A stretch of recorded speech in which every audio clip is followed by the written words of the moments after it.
மரத்தை தண்ணீரில் போடு என்ற தலைப்பில் தான் எழுதிய அர்த்தமுள்ள இந்து மதம் என்ற புத்தகத்தில் கவியரசர் கண்ணதாசன் கூறியிருக்கும் அற்புதமான பல தத்துவ கருத்துக்களை பற்றி தான் இந்த பதிவில் நாம் பார்க்க போகிறோம்.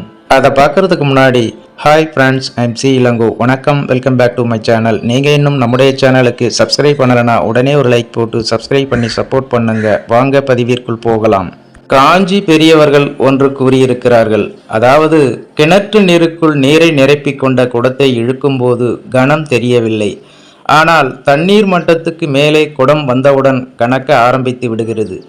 எளிதில் புரட்ட முடியாத பெரிய மரங்களை வெள்ளத்தில் உருட்டித்தான் புரட்டி இழுப்பது வழக்கம்.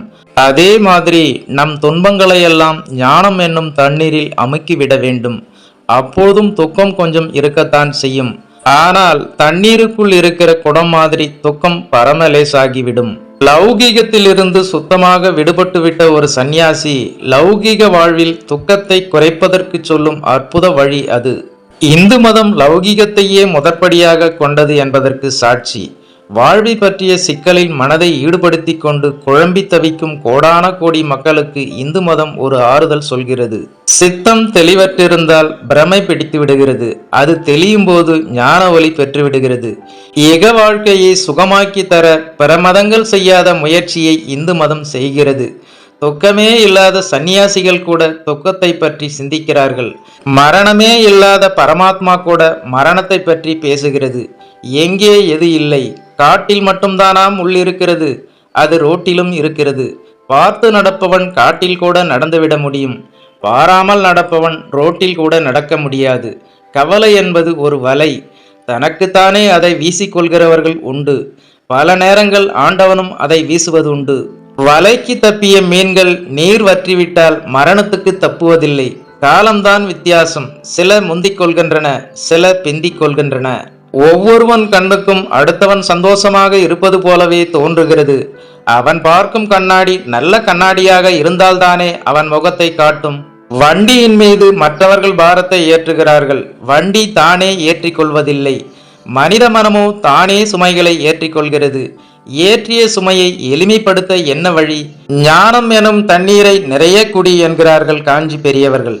ஞானம் ஞானம் என்கிறோமே, அது என்ன? சட்டையை போடும்போது கிழிந்த சட்டை என்று தெரிந்தே போட்டுக்கொள்வது, பிறகு ஐயோ இது கிழிந்திருக்கிறதே என்று அங்கலாய்க்காமல் இருப்பது, அதன் பெயரே ஞானம். இது இவ்வளவுதான், இப்படித்தான் என்று தேறுவதும் தெளிவதும் ஞானம். எது எப்படி இருந்தால் என்ன, இறைவன் விட்ட வழி என்று இருப்பது ஞானம்.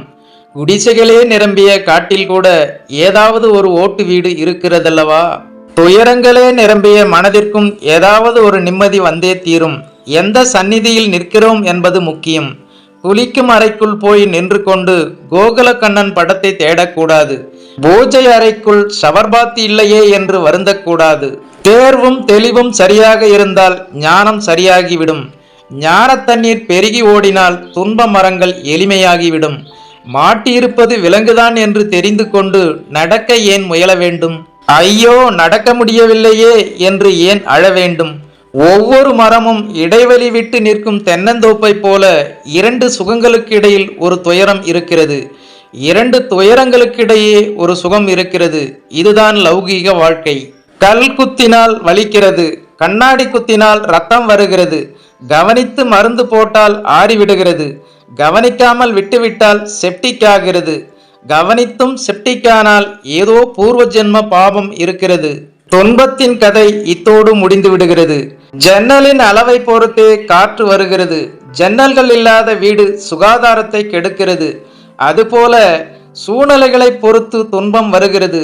அந்த சூழ்நிலைகளை நீக்கிக் கொள்ளும் பொறுப்பு மனிதனுக்குத்தான் இருக்கிறது. நம்மை அறியாமல் வருவது நாம் அறியாமலே தீர்க்கப்படும்.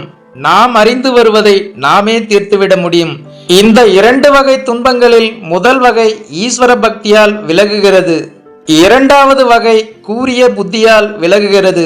பக்தியும் இல்லாமல் புத்தியும் இல்லாமல் ஐயோ அம்மா என்று அலறுவதில் என்ன பொருள்? பசுவை வாங்கி வந்தால் பால் கறக்கலாம். காளையை வாங்கிவிட்டு கடவுள் மீது குறை சொல்வதில் என்ன அர்த்தம்? காரணத்தோடு வரும் துன்பங்களை விவேகத்தோடு சமாளிக்க வேண்டும். குடித்துவிட்டு காரோட்டி விபத்திற்கு உள்ளானால் அது காரணத்தோடு வரும் துன்பம். ரயில் விபத்தில் நீ சிக்கிக்கொண்டால் அது காரணமில்லாமல் வரும் துன்பம். முன்னதை நீ தடுக்கலாம், பின்னதை கடவுள்தான் தடுக்க வேண்டும். இரண்டுக்கும் ஞானம் என்றுதான் பெயர். சம்பாதிப்பது போதவில்லை என்றால் அது ஒரு வகை துன்பம். நிறைய சம்பாதித்தும் போதவில்லை என்றால் அது ஒரு வகை துன்பம். சம்பாத்தியமே இல்லை என்றால் அது ஒரு வகை துன்பம். எது உன் கையில் நேர்ந்தாலும் அதன் மறுபகுதி துன்பம். தலையில் கை வைத்து கொண்டு தடுமாறுகிறவனுக்கு துன்பம் தீராது. ஞானம் என்ற தண்ணீரில் துன்பத்தை அமுக்கி இழுத்தால் பாரம் குறையும். நம்மை பிறக்க வைத்த போது தாய் பட்டது துன்பம். தாய் இறந்து போனால் உறவினர் படப்போவது துன்பம். இரண்டுக்கும் இடையிலே நாம் அனுபவிப்பது துன்பம். எல்லாவற்றிற்கும் பரிகாரம் மனதை ஞான தண்ணீரில் முக்கி எடுப்பதே. வாழ்க்கையில் எந்த படிக்கட்டில் துன்பம் இல்லை. பணமில்லை என்றால் துன்பம். அதிகம் சேர்ந்துவிட்டால் வருமான வரி துன்பம். வட துருவத்திற்கு போனால் பனிக்கட்டித்தான், தென் துருவத்திற்கு போனாலும் பனிக்கட்டிதான். துன்பம் ஒரு சோதனை என்று முன்பே நான் எழுதியிருக்கிறேன். துக்கச் சுமையை குறைக்க காஞ்சி பெரியவர்கள் சொன்ன உதாரணம் என்னை மெய்சிலிர்க்க வைத்ததால் இதனை மீண்டும் எழுதுகிறேன். ராமன் கிடைப்பானா என்று கலங்கிய சீதை, அவன் கிடைத்த பின்னாலும் காடு சென்று கலங்கிய சீதை, காட்டிலும் ஒருவனால் தூக்கி செல்லப்பட்டு கலங்கிய சீதை, அவனை காணாமல் தினந்தனமும் கலங்கிய சீதை, வந்து தன்னை மீட்டதும் அவனால் சந்தேகிக்கப்பட்ட சீதை. சீதையின் வாழ்க்கையிலேயே ஒரு சுவடுக்கு மறுசுவடு துன்பம் என்றால் என் நிலையும் உன் நிலையும் என்ன? காட்டில் முளைத்த மரமும் கவலையுறும் காலம் இலையுதிர் காலம். ஆற்று மணலும் கவலைப்படும் காலம் கோடை காலம். பகுத்தறிவற்ற விலங்குகளும் கவலைப்படும் காலம் அவை பயப்படும் காலம். இவற்றுக்கெல்லாம் யார் ஆறுதல் கூற போனார்கள்? மானிட ஜாதி ஆறுதல் தேடுகிறது. திடீரென்று கேரளாவில் இருந்து ஒருவர் ட்ரங்கால் போட்டு தம் துன்பங்களை சொல்லி என்னிடம் ஆறுதல் கேட்கிறார். அதையே அவர் பக்கத்து வீட்டுக்காரனிடம் சொன்னால் அவன் தன் துன்பங்களை சொல்வான். அதுவே ஆறுதலாகிவிடும். மறுபடியும் தொடக்கத்தை சொல்லி முடிக்கிறேன். மரங்களை தண்ணீரில் போட்டு இழுப்பது போல் துக்கங்களை ஞானத்திலும் நிதானத்திலும் இழுத்து பாருங்கள். அப்போதும் அது குறையவில்லை என்றால் துக்கப்படுவதையே வாழ்க்கையாக்கி கொள்ளுங்கள். வேறென்ன செய்வது? இவ்வாறு மரத்தை தண்ணீரில் போடு என்ற தலைப்பில் தான் எழுதிய அர்த்தமுள்ள இந்து மதம் என்ற புத்தகத்தில் கவியரசர் கண்ணதாசன் கூறியிருக்கும் இந்த ஒரு சுவாரஸ்யமான தத்துவ கருத்துக்களை பற்றி நீங்கள் என்ன நினைக்கிறீர்கள் என்ற உங்களோட கருத்துக்களை மறக்காம கமெண்ட்ல பதிவிடுங்க. மேலும் அர்த்தமுள்ள இந்து மதம் என்ற புத்தகத்தின் அடுத்த பதிவில் சந்திக்கலாம். அதுவரை உங்களிடமிருந்து விடைபெறுவது MC இளங்கோ. நன்றி, வணக்கம், வாழ்க தமிழ்.